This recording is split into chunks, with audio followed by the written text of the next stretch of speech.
Olá pessoal, tudo bem com vocês? Queridos, hoje nós vamos aí à resolução de exercícios, tá ok? Então nós vamos aí resolver o primeiro exercício que foi do dia 10/7. No dia 10/7 foi postado aí para vocês resolverem no livro, tá ok? Então vamos seguir viagem. Nós temos aí um gráfico. E aí, observe o gráfico abaixo, falando sobre a população rural e urbana do Brasil, de 1950 a 2015. Então, nós temos 1950, 1970, 1991 e 2015, tá ok? O que os gráficos acima representam? Aí nós temos aí, ó, o gráfico acima vai mostrar a porcentagem de brasileiros que vivem no espaço urbano e rural em 1950, 70, 91 e 2015, né? Como é que nós podemos identificar essa resposta? A resposta está no título do mapa: Brasil, população rural e urbana, 1950 a 2015. Entre 1950 e 2015 tem 1970 e 91, né? Aí estão os gráficos lá em cima, certo?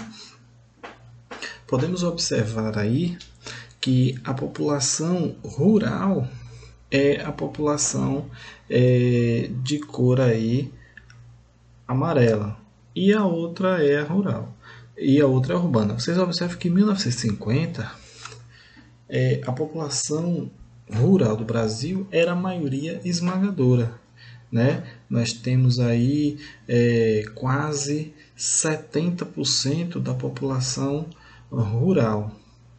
Em 1970, essa população urbana já vai ser maioria. Então, em 1950, o Brasil é um país rural. Em 1970, já é um país urbano.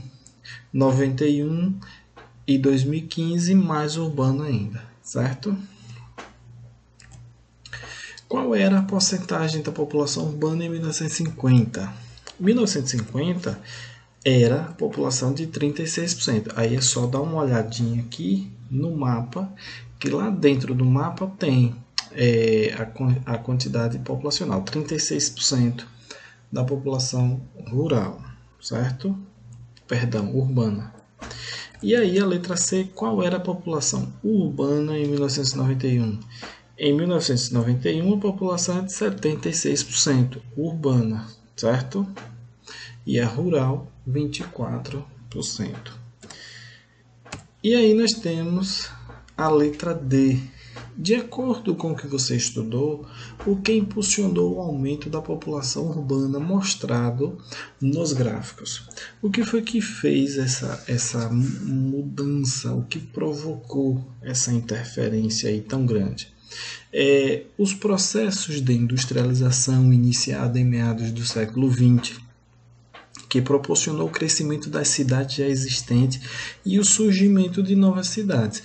O êxodo rural também ocasionou a vinda de muitas pessoas do campo para as cidades, contribuindo com esse aumento da população. Então nós temos aí dois fatores, que o primeiro, processo de industrialização, né, que proporcionou o crescimento das cidades.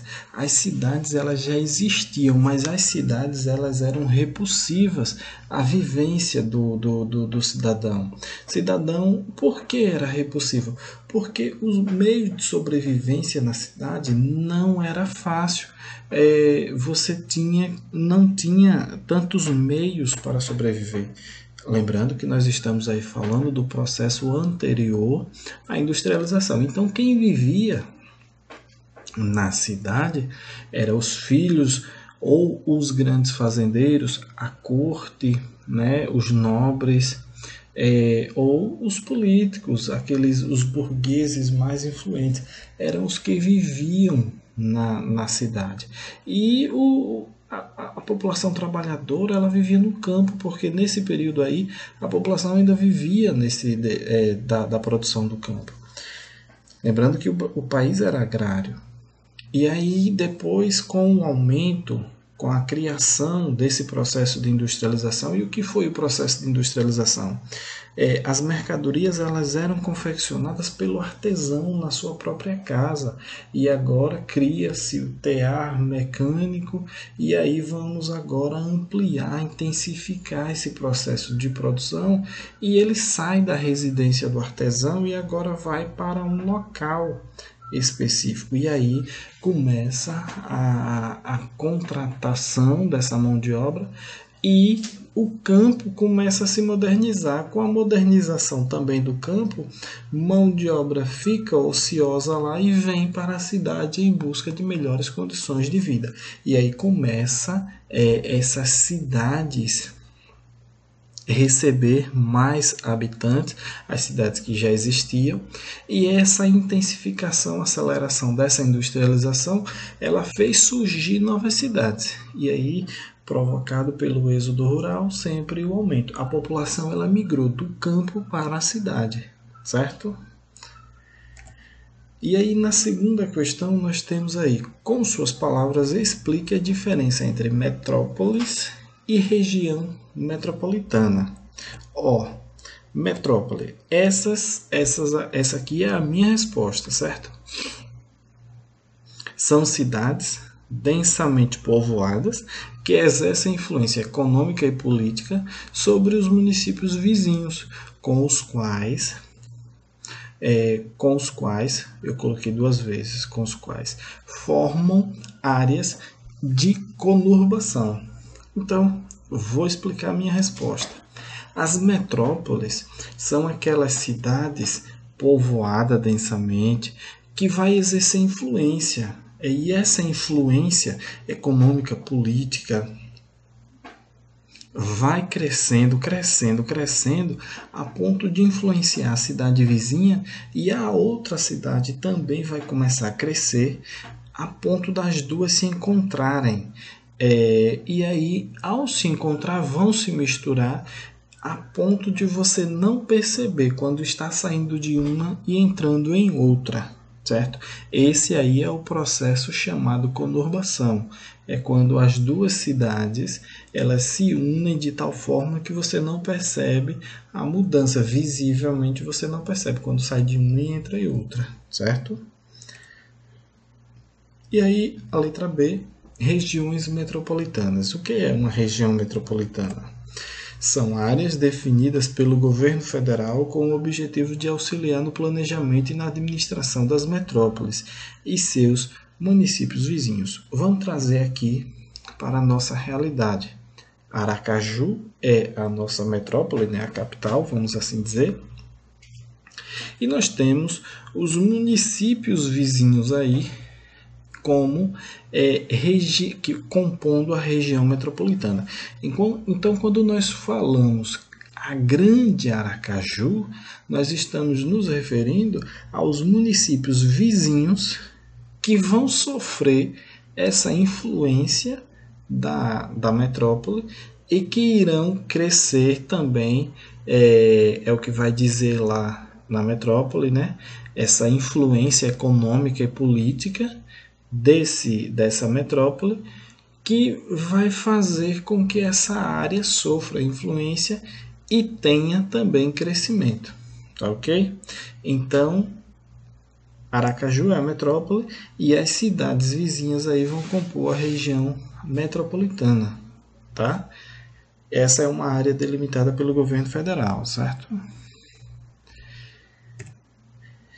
E aí a terceira questão, nós temos aí sobre os problemas urbanos causados pelo crescimento desordenado das cidades. Complete corretamente as frases com as palavras do quadro abaixo, certo? Encosta, saúde, desemprego, fundos, escola, ocupações irregulares, saneamento e esgoto. E aí nós temos a letra A, B, C e D, né? Alguns serviços como atendimento, saúde e educação se tornam insuficientes, pois as cidades não possuem a quantidade necessária de postos de saúde e escolas. Então, por não ter postos de saúde e escola suficiente, né, o atendimento à saúde e educação, ele vai ficar prejudicado, vamos assim dizer. Em algumas cidades, a falta de saneamento básico, como coleta e tratamento de esgoto, tem causado a poluição das águas. Aqui no Brasil, eu diria que em quase todas as cidades, o saneamento básico é um problema que tem sido aí palco de muitas, tem sido tema de muitas discussões e que deve ser tratado com seriedade. Por quê? Porque o saneamento básico ele polui os rios. A ausência do saneamento básico polui os rios. E os rios é onde nós vamos retirar água para o nosso consumo. Então, tem que ser tratado corretamente. Lixo, esgoto. A falta de planejamento urbano também favorece o grande número de ocupações irregulares. Então, por não haver planejamento urbano por parte da gestão pública, é que existem as ocupações irregulares, é que existem as favelas, é que existem os cortiços, certo? E a construção de moradias em áreas impróprias para habitação, como encostas de morro, fundos de vales. Fundos de vales são aquelas áreas, tem as encostas, aí lá embaixo, onde há tempos pretéritos havia um leito de um rio, as pessoas vão construir. Então é uma área que está propícia a alagamento, certo? Não é porque não está passando o leito do rio mais, que não quer dizer que não pode, em um período de chuva, haver uma enxurrada ali naquela região. Então são áreas irregulares, ocupações irregulares. E o planejamento disso se dá na prefeitura. A prefeitura era quem deveria cuidar disso aí, da liberação. A prefeitura é quem libera as construções. Então, a liberação para construir naquele terreno, se é um terreno de encosta, se é um terreno, uma planície aluvial, então não deveria se liberar para construir. Se houvesse invasões e possíveis tentativas de construção, o poder público orientar essas pessoas e providenciar um local adequado, certo? Porque quem vai morar nesses locais é porque não tem condição de adquirir um terreno, né? Letra D. Muitos trabalhadores não conseguem ser absorvidos pelas atividades econômicas da área urbana, gerando altos índices de desemprego, certo? Então, infelizmente, hoje em dia, nas cidades, muita mão de obra ociosa aí existe, é o chamado exército de reserva, né? Provocado em alguns casos pela baixa qualificação profissional, certo? Em muitos casos é a baixa qualificação profissional, porque existem muitas vagas ociosas. Não seria o suficiente para todos, mas existem muitas vagas ociosas, mas a falta, a baixa qualificação profissional é que faz aí esse número engordar. E aí nós temos a quarta questão. Observe a fotografia abaixo e responda as questões. Qual problema ambiental urbano pode ser observado na fotografia? Qual é o problema urbano aí nessa fotografia? Hein? Nós temos aí um córrego, né, que era um córrego, acredito eu, e agora se tornou um esgoto, e esgotos clandestinos sendo lançados aí, despejados. Aí nós temos o despejo de esgotos sem tratamento em rios e riachos, provocando a poluição das águas, certo? Isso, pessoal, é muito comum acontecer aqui. Por exemplo, vamos observar aqui ao lado da nossa escola, ali ao lado abaixo, no Lafayette, nós temos um córrego, certo? Aquele canal ali, ele tem uma parte desse canal que drena água advindo de nascentes. Lá embaixo, quando chega lá embaixo, ali pelo fundo do Colégio Glorita, havia, há algum tempo atrás, lagoa. algumas lagoas, uma lagoa ali, se não me falha a memória. E eu tenho um aluno que ele estava comentando aí do nono ano, ele estava dizendo, professor, meu avô, ele conta, meu pai conta as histórias que ele ia com meu avô ali quando não havia esse conjunto aqui, meu pai era pequeno, ele ia com meu avô ali para a lagoa e as pessoas pescavam na lagoa, as pessoas iam no final de semana, que nessa época isso aqui tudo ainda era sítio, as pessoas, alguns iam para lá tomar banho, pescar, se divertir, ali ao lado da lagoa, certo? E quando o governo começou a construir o conjunto, o esgoto começou a ser lançado dentro da lagoa. E nessa lagoa existe um minadouro, que ainda continua até hoje jorrando água limpa, mas quando chega na superfície se mistura com esgoto. Então tornaram vamos colocar no plural, tornamos a lagoa um grande esgoto, certo? O que é um crime ambiental. Esse esgoto ele poderia ser despejado em outro lugar, mas preferiram jogar dentro da lagoa. A lagoa poderia ser aproveitada de outra forma, para captação de água, por exemplo, para o consumo da região. Mas, infelizmente, e essa água aí, esse esgoto, essa água ela deveria ser reciclada, retirar todos os poluentes dela e devolver a água à natureza limpa novamente, certo? Não é porque você usou a água está suja que deve ser lançada na natureza ela suja. Não. Existe no Brasil já estações de tratamentos que fazem esse processo. Por exemplo, em Jundiaí lá, a cidade lá de São Paulo, que é exemplo, é modelo no Brasil todo. A água ela é tratada, parte dela é devolvida à natureza e outra parte é reutilizada para fins menos nobres, por exemplo, regar os canteiros da cidade, para o uso da construção civil, que a construção civil consome água e compra do serviço de abastecimento da cidade, então leva essa água para fins menos nobres, certo? Ao invés de lançar sem tratamento para poluir o meio ambiente. E a letra B diz o seguinte, que outros problemas ambientais podem ser observados na área urbana do município que você mora? Bem, essa aí é uma resposta pessoal, né? Aí eu peço que você exponha os problemas ambientais onde você vive. Quais são os problemas aí onde você vive? Ah, professor, não tem nenhum problema ambiental. Então já sei que você não mora em São Cristóvão, né? Porque deve haver aí um terreno baldio com lixo sendo lançado, deve haver algum problema, como por exemplo o esgoto doméstico sendo lançado na porta ou no quintal, que não há nem toda parte há captação, a coleta desse esgoto por parte da nossa empresa de saneamento. Então deve haver algum problema aí. Eu peço que você exponha esses problemas aí na vizinhança onde você mora.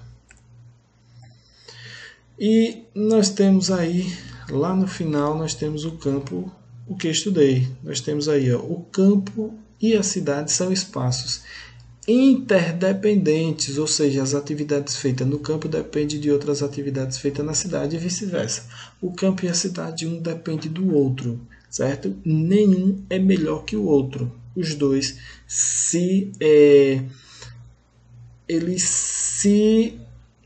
não vou dizer se merecem, eles vivem em simbiose.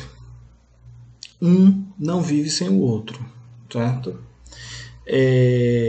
A estrutura fundiária desigual do Brasil gera diversos conflitos pela terra e também reivindicações para a realização de uma reforma agrária no país. Tá? Algumas atividades econômicas desenvolvidas no campo podem acarretar uma série de problemas ambientais, como a contaminação do solo por agrotóxico, desmatamento para abertura de novas áreas de cultivo. No campo nós temos aí, por exemplo, a aplicação de agrotóxicos. O cidadão que está aplicando, ele está se protegendo mas o agrotóxico, que é um veneno, está sendo lançado ali no solo. Esse agrotóxico vai contaminar o solo, vai contaminar mananciais, rios. Quando vier a chuva, né, que vai haver a lavagem aí do solo, dos vegetais, e os resíduos do agrotóxico vão junto. O processo de industrialização intensificou o crescimento das cidades e o surgimento de novas cidades, certo? E as regiões metropolitanas foram criadas para auxiliar o planejamento e a administração pública das metrópoles e seus municípios vizinhos. Isso aí foi criado pelo governo federal para facilitar aí a gestão, né? O crescimento desordenado das cidades acarreta uma série de problemas urbanos, como a ocupação de áreas impróprias para moradias, a falta de serviços públicos, de educação, de saúde, insuficiência de saneamento básico e o desemprego. Esses são os problemas aí urbanos. E o crescimento das cidades também vem causando uma série de problemas ambientais urbanos, como a poluição dos cursos de água, emissão de gases poluentes, produção de resíduos sólidos, que é o lixo, e ocorrência de enchentes. Certo? Essas enchentes ocorrem por quê, professor? Porque existem os locais que são chamados zonas de recarga. O que é zona de recarga? É um local em que as águas elas infiltram com mais facilidade no solo. Então, na cidade existe muita a impermeabilização do solo. Na estrada, construção de casas, isso tudo impermeabiliza o solo. E que áreas de recarga são essas, professor? A depender do tipo de solo, a depender de vegetação, por exemplo, se for uma área com solo argiloso, dificulta a infiltração da água. Se for uma área com solo arenoso, facilita, é uma área de recarga. Se for uma área que tiver vegetação, então as raízes dela irão favorecer a infiltração, certo? Tudo isso na zona urbana é retirada a cobertura vegetal e é impermeabilizado. Então isso dificulta a infiltração das águas e provoca enchentes. Certo? Não só isso, né? Mas esse é um dos fatores. Tá ok, pessoal? Então essa foi a nossa aula de hoje. Eu espero que vocês tenham gostado, tenham entendido. Caso não tenha entendido, gente, comenta lá na plataforma, professor, eu não entendi isso aqui, professor, como é que faz isso, que eu terei imenso prazer em responder, tá ok? No mais, forte abraço, fiquem com Deus, tchau, tchau.